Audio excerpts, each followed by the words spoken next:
Before we discuss art and theology, Arthur, can you give us the context on what's the relation between imagery and spiritual development, and as well as how does this relate to your project and your work? Sure. For me, images serve as a way, or the images that I'm exploring in my writing are a way of understanding spiritual principles, Christian principles in a new way.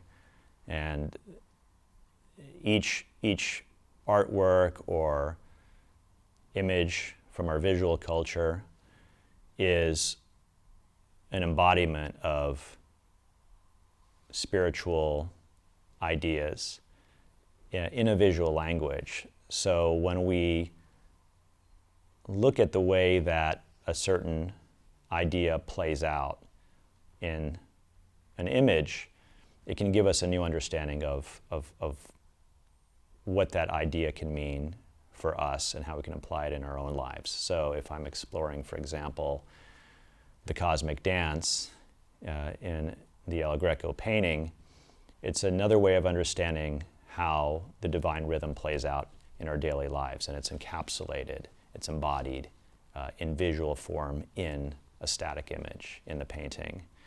And there's a Christian meditative practice called Lectio Divina, which is a sacred form of reading that's used to bring one into a contemplative state and to allow one to surrender themselves to God through Scripture, through the sacred word. There's also something called Visio Divina, which is a sacred looking, or the sacred aspect of an image, where the image becomes a portal or a gateway to connect with God. And it becomes something that invites us and reorients us and has a transformative capacity as we move through it and connect with something that's larger. So the image becomes, in a way, an example of the principle, and it also becomes sort of a guide to understanding the principle in a new way. And that's very different from the way it will be treated art historically, academically. But it's also not an illustration. It's not a taking off point to discuss something else. It's very much of an embodiment. How can we understand faith or the cross or justice or truth through this image? How does it, where can it take us so that we can see this idea in a new way and connect it to our own lives in a practical manner?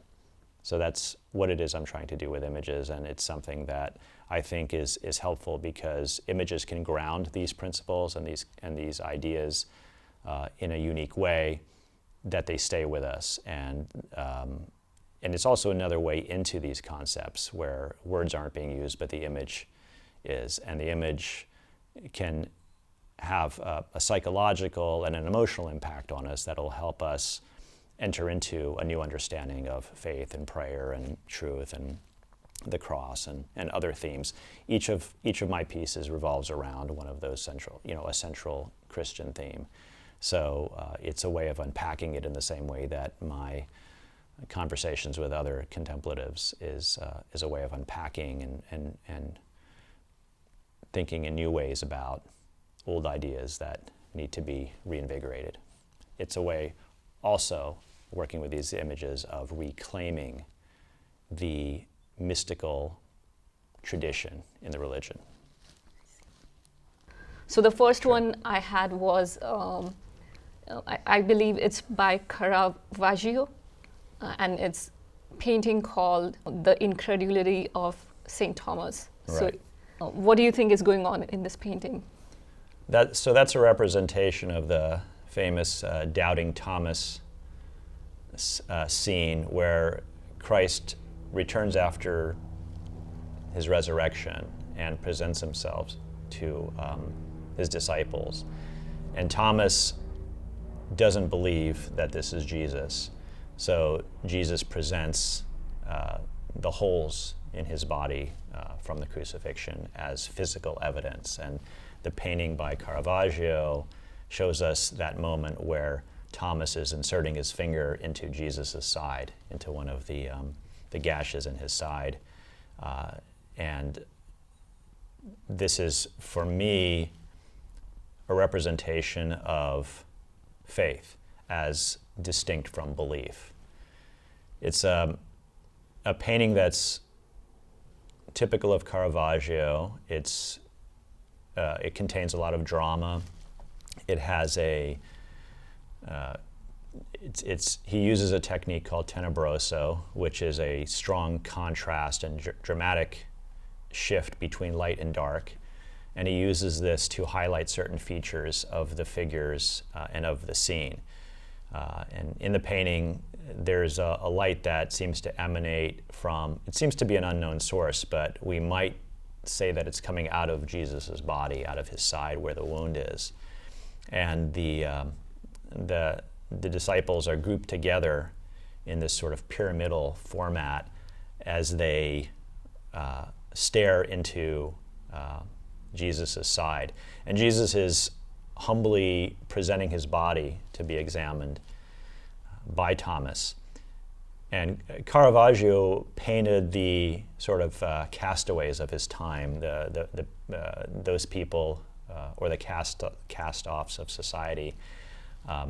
And he put them in the roles of important religious, biblical figures, which was a radical move. So there's nothing in the painting that suggests who these people are other than Jesus. They don't have any of the attributes of a saint or a great mystic or important figure in the church. They're dressed in plain clothes. They seem poor, as though they're beggars. But the light and the way it directs our gaze and this sort of giving over that Jesus does to Thomas, and this guiding into the reality of his body, and then also that non-dual understanding of himself, Jesus, as both divine and human, is very much there. The way Caravaggio painted the bodies is strongly physical. There's you can almost smell, and touch the fabric and the skin of these people. So there's a real earthy kind of groundedness, which I equate with that difference between faith and belief, as faith is a journey that one takes in the here and now. It's present. It's about being aware and being conscious of, in the most ordinary of circumstances, the divine indwelling and part of one's environment. So this sort of unflinching realism is something on a religious subject where the subject is not sort of painted, floating in the clouds and ethereal, but is actually very much of the earth. The figures are very, again, very physical and they have a very, the painting has a very tactile quality to it. This is about the reality of the here and now that faith takes us deep into, as opposed to belief, which is, as something that exists in the head, is something that's abstract and something that doesn't have that kind of experience of the real and the ordinary and the environment that we interact with every day and the people who we are connected to. Is this image connected with resurrection of Jesus or no? Yeah, this is after Jesus' resurrection. He appears before his disciples, and he bears the wounds from the crucifixion as proof that this is him. And this is what Thomas doubts and questions, which is why Jesus presents the wound to be inspected by Thomas. That's a very beautiful representation of comparing faith versus belief. Yeah, well, again, I mean, for me, faith is something that is an ongoing thing, and it's about giving oneself over and trusting in God to do God's work within one's life. It's not a one-time thing. It's an ongoing trust, and it's connected to the experience of living. And this painting is very much about ordinary lives and the everyday. And now the second painting, I believe it's by El Greco, Baptism of the Christ. Can you explain what's happening in this image? I was thinking about the cosmic dance, and I was interested in the image of the Nataraja image of the dancing Shiva, the dance of creation. And I was thinking about that in the Christian context, because there weren't really images of dance in Christian iconography or in the history of art in terms of Christian art.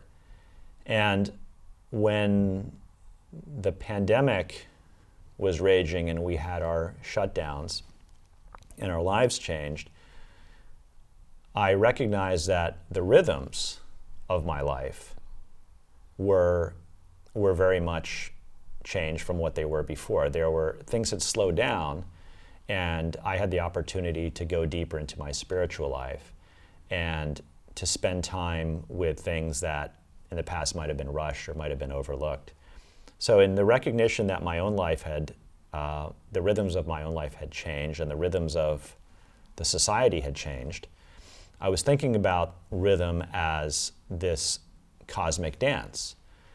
And then it occurred to me that El Greco would be a perfect subject for exploring the idea of the cosmic dance in Christian imagery, because all of El Greco's paintings, his mature paintings, are known for their rhythmic energy. They're extremely expressive.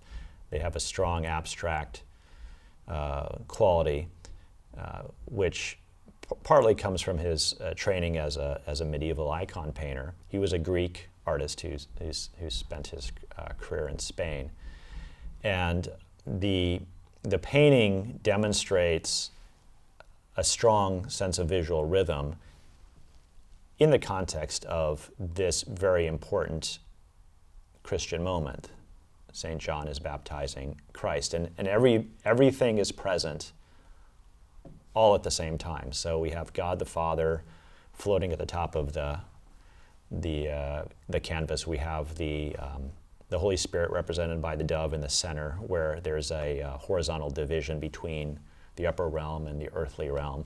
And then we have Jesus, again, humbly giving himself over to John to be baptized. And there's a host of angels in all kinds of extreme foreshortened perspective floating around God and in the clouds. And there's all of this activity and all of this energy, and the entire painting just ripples with this rhythmic power. And there's also a certain kind of light and color in El Greco's painting that seems otherworldly. And the aliveness of this painting and the rhythmic intensity of it was something that really drew me in very deeply as I brought my understanding of a cosmic rhythm to the painting. My understanding was that each of our steps and every one of our breaths is in God. It's a continual flow of God that moves through us. And so the divine nature can manifest anywhere at any time when we recognize it and when we have the eyes for it. And so that whole thing, that whole idea of rhythm, my rhythm changing, and aligning myself with the divine rhythm, moving through that flow of divine energy and being in tune with it, aligned really well with this painting. And I was thrilled that I was able to recognize it in not just the Western context, but also actually in a religious painting and of the baptism of Christ. That was, in a way, a kind of discovery for me because I was bringing a specific lens or a new lens to this painting. So would you encapsulate as a cosmic play? Yeah, and I mean, you could look at it that way because that painting seems to represent everything at once. There's a simultaneity of everything that's happening, and there's the earth realm, the heavenly realm, and this sort of intimation that the experience of life is all taking place there at once. There's the joy, there's the excitement, there's the beauty, there's the drama. It's all on display in this painting, and so it's this kind of compressed cosmic explosion of life that's happening in visual terms in a way that only El Greco could make happen. And I believe the next painting is by Rembrandt, self-portrait as Apostle Paul. Right. Rembrandt was very, very well known for his portraits. And he did a series of around 80 portraits, self-portraits, over the course of his career from the time he was a young man up until his death. And his career, the work that he produced throughout his career spanned a wide range of genres, religious paintings, history paintings, portraiture, landscape. And what drew me to Rembrandt in terms of bringing a contemplative lens to a famous work in art history was the light in his paintings. Throughout all of his self-portraits in particular, there's a mysterious light, a kind of glowing light in all of his work. And he uses this light to draw our attention to something that seems to be interior. So in his self-portrait as the Apostle Paul, he's role-playing, which he did typically in his self-portraits. And he also liked to dress up his subjects for their portraits in various ways. And he painted people from many different segments of society. So his interest in identity was something that I really honed in on because I was interested in writing about the nature of the true self and the false self. And so this painting was a way of exploring both the role-playing that the artist does, that is to say that when I say I'm an artist, in quotes, there's a certain kind of identity there that I'm trying to play out in terms of my relationship to the rest of society. And Rembrandt was very much doing that. But there's also that true self that's underneath the identity. It's that true self that shines from underneath that which we construct as our ego. And I brought some autobiography into this too, into the piece when I wrote about this painting, where I discussed my move from the DC area to LA to be an artist, and the way that I was so tied up and so invested in the artist identity, and how my spiritual awareness as it developed eventually freed me from the shackles of that identity. Mm-hmm. So I found some really interesting parallels between that and what Rembrandt was doing in his portraiture and self-portraiture. I vaguely remember you mentioning something about the true self in regards to that portrait. Are those ideas connected? So the true self in terms of Rembrandt is represented for me by the life that we see glowing forth out of all of his self-portraits. It's in the light, it's in the way, it's in the physicality of the paint, it's in the little details, in the way that he builds up his self-portraits. And at the same time, he's very self-consciously playing a certain role. In the case of that painting, the role of Paul. And he's dressing up, and it's a masquerade in a sense. And so there's a clear division there for me between the false self and the true self in the painting. They both exist, as they do for us, simultaneously. and that I was interested in the way that he, in painting, brought out that true self through the glow and through the way that he fixed the gaze of his self-portrait, looking in the mirror that he painted from, and the way that he inhabited both, or the self-portrait inhabited both the notion of the true self and the false self, the true self being that egoless, undifferentiated consciousness versus that identity construct of the artist that he was self-consciously playing. And in this case, he was playing the role of the Apostle Paul. Yeah, that's a really nice pointer to non-duality. I think it's very interesting. Yeah, because you can't do, they both coexist. You can't think about one without the other. And that's our human condition, right? We need identity in order to get along in the world, right? Ego is necessary. But at the same time, it coexists with our true self. And when we don't recognize our true self, that is our self in God, our self as connected to God, then we put all our eggs in the one basket. And our identity, when it feels threatened, of course, strikes back and sees itself as separate and under threat all the time from things in the world, things that surround us and other people. Thank you. And this last painting, I believe it's a Christmas card.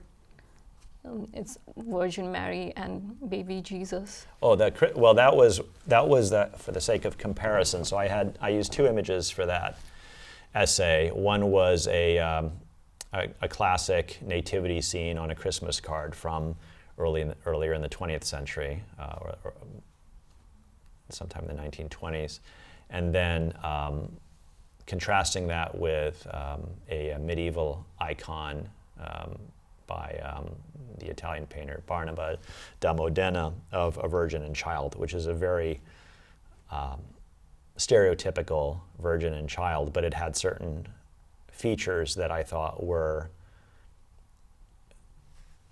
really helpful in exploring some of the concepts I wanted to elucidate.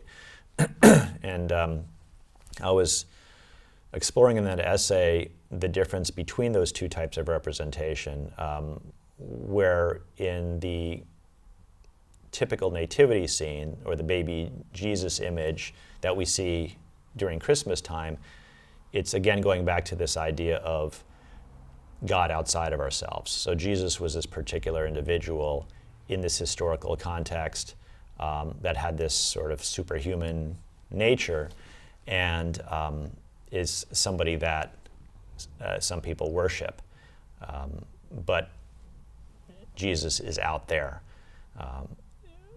In the medieval icon, we have the image of Mary holding the baby Jesus, and they're joined together in this unified way through the visual system that the artist incorporates, which is a traditional format and uses very commonly used approaches to representation.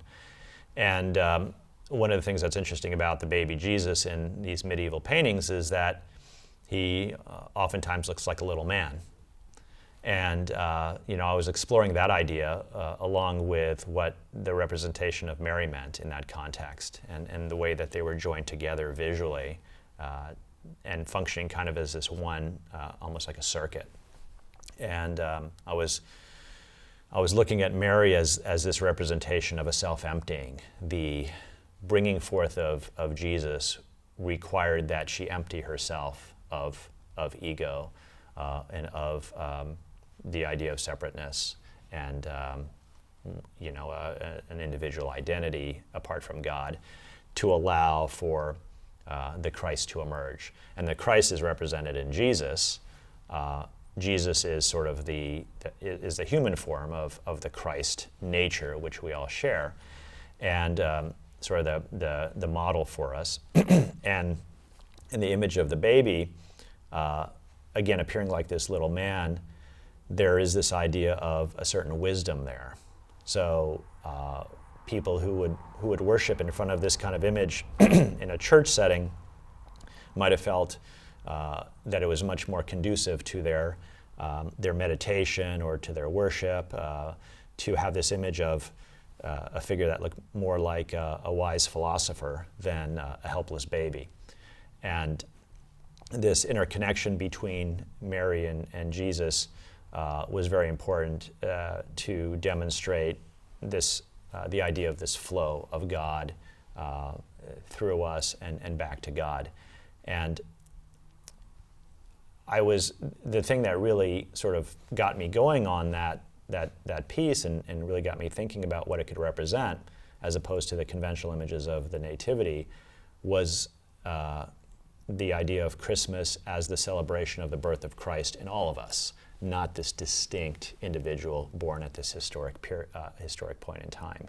So if we think about Christmas as a celebration of our own birth, the birth of our Christ nature, then this is almost like a schema, this painting. The self-emptying that's necessary for the birth of Christ in us, and that flow of love back and forth between the mother and the child is that flow of love between us and in our divine nature and God. And it was also funny because I'm looking at this picture of this middle-aged man, and I'm going, oh, okay, well, that's where I am in my life. So here's this, in this second half of life type of spiritual development or a new wisdom or a new level of consciousness achieved when you move into the second half of life. Here represented on the body of this, and sometimes not even the body, sometimes the body also looks like a middle-aged man's body.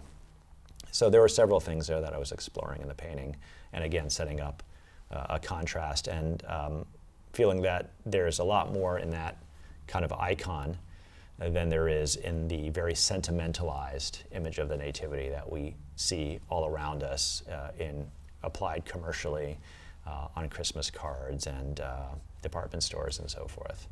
And again, I think that feeds, it's not that it's wrong, but that it does tend to feed, coming back to duality, non-duality, this idea of Jesus is out there and I'm celebrating his birth as opposed to celebrating the potentiality of that birth in myself.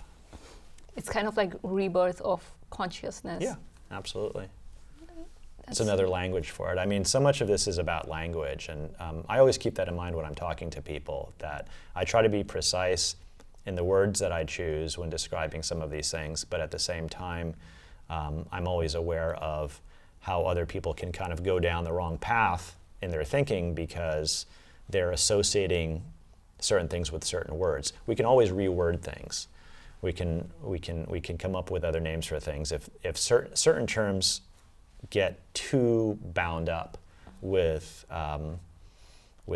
baggage and they become problematic, and sometimes it's best to just jettison those and use new words. But certainly recognizing that this word and that word, consciousness and Christ can be connected is really helpful, and that opens up all kinds of new meanings and understandings. Yeah, and really thank you for this explanation, because that's such a popular image on Christmas cards or even like postal stamps. Right. Like now, next time when I look at that image, I'll have a new meaning, a new representation. Well, also the other thing to keep in mind is that the icons had a certain kind of use, right? They weren't just pictures to look at. They were used in a prayer ritual and practice. So they had to follow a certain strict guidelines in terms of how they were, the preparation of the artist, the production of the work, the media that was used, the formal conventions in the work, because it served a larger liturgical and worship practice and tradition, whereas the popular images of the Nativity are things that have derived from the idea of presenting the Christ child as more humanistic and more approachable, and so that helps, I think, with the personal nature of Jesus, because Jesus is a personal aspect of God, the brother that we can connect to in a human way. So that's how that works. But I think it's important to recognize that these other types of images speak to other elements of what we mean by Christ. So yeah, those were the 4 images I wanted to discuss today. And thank you for this enriching conversation. I feel like this has surely been a transformative conversation for me. Thank you. So yeah, I appreciate it. It's been really great for me too. It's nice to have the exchange and to explore the different ways that we can think about different traditions if we just are willing to listen and to consider a wider range of possibilities. Yeah, and as I mentioned earlier, I greatly appreciate you offering this open space to ask some really difficult questions. So I'm super grateful for the opportunity. Thank you. And if people want to find out more about you, what's the best way to contact you? The best place is just to go to my website, where I have, it's divided into 2 parts. The first part is a collection of my essays, and it has links to all of the places where the work has been published.